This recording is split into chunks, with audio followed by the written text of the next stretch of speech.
Պարոն Խաչատրյան, Երեմ Սարգսյանին հեռացրին վարույթից, նախ ինչպես կմեկնաբանեք, ինչով է սա պայմանավորված։ Պայմանավորված է հերթական ապօրինությամբ, հաշվի առնելով, որ մեր պաշտպանական թեմի մեջ կա աշխատանքի հստակ բաժանում եւ երեկվա առերես հարցաքննության հիմնական հարցադրումները կատարում էր Երեմը Սարգսյան ու քննչական մարմնի համար ակնհայտ էր, որ այդ հարցադրումների արդյունքում փլվում էր արդեն ի սկզբանե ապօրինի մեղադրանքը, հետևաբար նրանք դիմեցին այս քայլին, ապօրինի կերպով հեռացրեցին վարույթից, դե բնականաբար պարոն Սարգսյանն էլ ձեզ ասած կլինի, որ բողոքարկումներ են լինելու, այդ որոշումը չի կարող ուղղակի իրականության մեջ գոյություն ունենա, իսկ ինչ վերաբերվում է պարոն Սարգսյանից հետո տեղի ունեցած իրադարձություններին, մենք բնականաբար անպատասխան չթողեցինք այս իրադարձությունները, հանդես եկանք բացարկի միջնորդությամբ, իմիջիայլոց ոչ միայն քննիչին, քննչական խմբի ղեկավարին եւ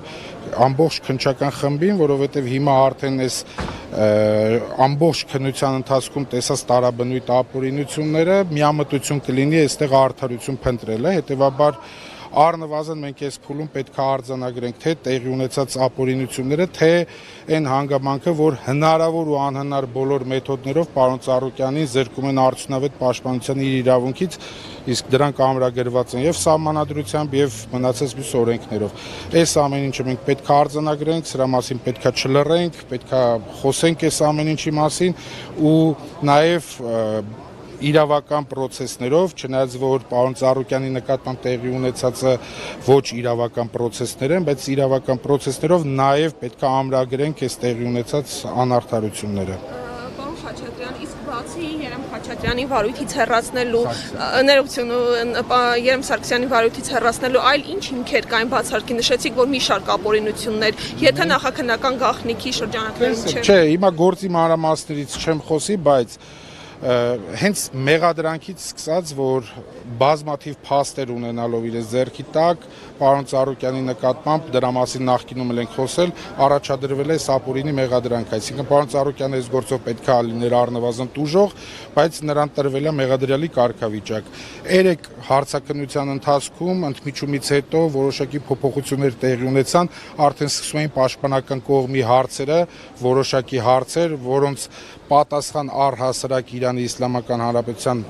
քաղաքացին պատասխաններ չուներ, այդ հարցերը հանվում էին։ Մենք դրա վերաբերյալ անընդհատ առարկություններ ներկայացրել ենք վարույթ իրականացնող մարմնին ու դրա տրամաբանական շարունակությունը, այսինքն երբ որ գիտակցեցին, որ հարցերը բազմաթիվ են եւ այդ հարցերով վեր է հանվում օբյեկտիվ իրականությունը, այսօր այս քայլին դիմեցին։ Հետևաբար այս պայմաններում, այս անհավասար, պայմաններում մրցակցության սկզբունքի,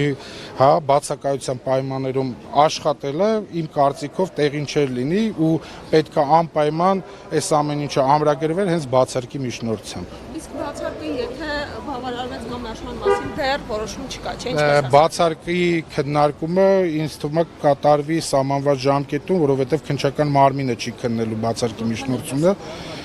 Ես կարծում եմ այս դեպքում շատ արագ կլինի պատասխանը ու բնականաբար բացարկը կմերժվի, բայց դա մեզ չի խանգարում, որպեսզի մենք արձանագրենք տեղի ունեցած այս ապօրինությունները։ Այնուամենայնիվ, քանի որ քաղաքական ենթատեքստ եք այստեղ տեսնում, եթե քննիչը կամ քննչական խմբի ղեկավարը փոխվեն, արդյոք նոր քննիչն ու նոր քննչական խմբի ղեկավարը ձեզ մոտ արդարության կամ արդարության հասնելու որևէ բան։ Ուրեմն տեսեք, ընդհանուր առմամբ մենք process-ը արդեն գնահատել ենք, որ քաղաքական process-ներ են, այլ ոչ թե իրավական, բայց այնուամենայնիվ յուրաքանչյուր դեպքում ցանկացած ապօրինություն պետք է ստանա համարժեք արձագանք, պետք է ամրագրվի թե դատավարական փաստաթղթերում, թե նաև այս հանրային ելույթներում մեր կողմից։ Իսկ այսօրվա առերեսումները շարունակվեցին այնուամենայնիվ, թե քննվեց միայն։ Ոչ, առերեսումը հենց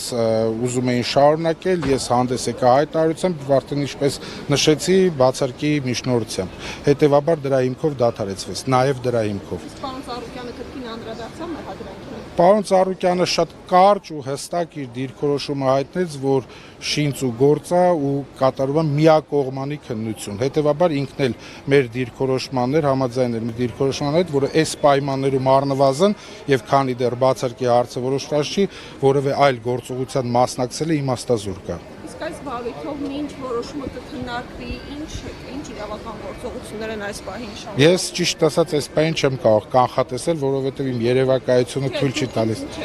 Մենք բողոքարկելու ենք, այսինքն Երեմ Սարգսյանը բողոքարկելու է իր վերաբերյալ կայացրած որոշումը, մենք էլ արդեն մարտավարությունը չբացահայտելու համար չասեմ էլ ինչ գործողություններ ունենք անելու։ Շնորհակալություն։ Ոչ, նաև պարոն Մինասյանը, Սմբատ Մինասյանը։